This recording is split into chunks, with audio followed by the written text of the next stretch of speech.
Daniel here from the Next Issue Podcast. On today's video, I'll be doing a review for Star Wars Obi-Wan #2.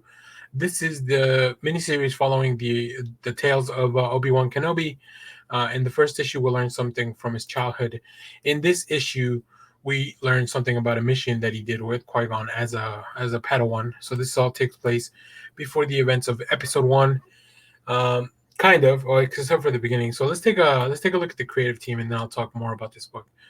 This is written by Christopher Cantwell, with art by Luke Ross, Nolan Woodard on colors, letters by Joe Caramagna, and a beautiful, beautiful cover by Phil Noto. If you haven't seen my review for Phil Noto's new book, The Variants with Gail Simone, go check that out. Um, it is great to see Phil Noto on art, even if it's just for a cover. But Luke Ross does an amazing job on this book, not to sell him short. So yeah, here as always, we start with this with Kenobi reminiscing and writing on his journals about some of the old days. We see a confrontation here. Spoilers for Star Wars Rebels, when we see Kenobi and Maul finally bring the rivalry to an end. Because we've seen Episode 4, we know who wins that battle. And then we move on to this mission. We go to this planet that is in the Kodia system.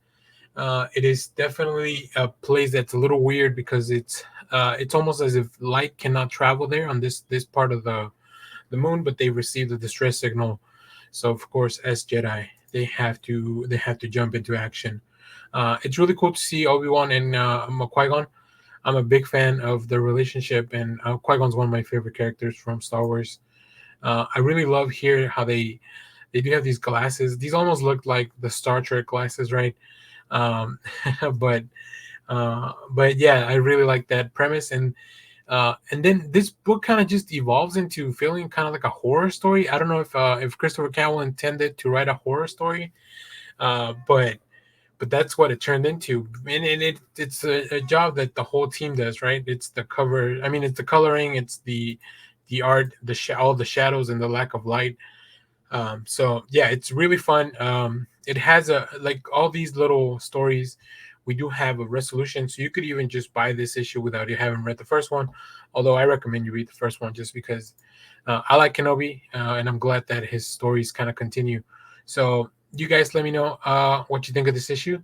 Once again, Star Wars Comics forever. So as always, thanks for watching, everyone. Remember to share, like, subscribe, hit the bell so you know when we go live. That is most Sundays, 10 a.m. Central Standard Time. Stay tuned because we have more comic reviews, trailer reactions, TV recaps, all that good stuff here on the channel. So thanks for watching. Bye-bye.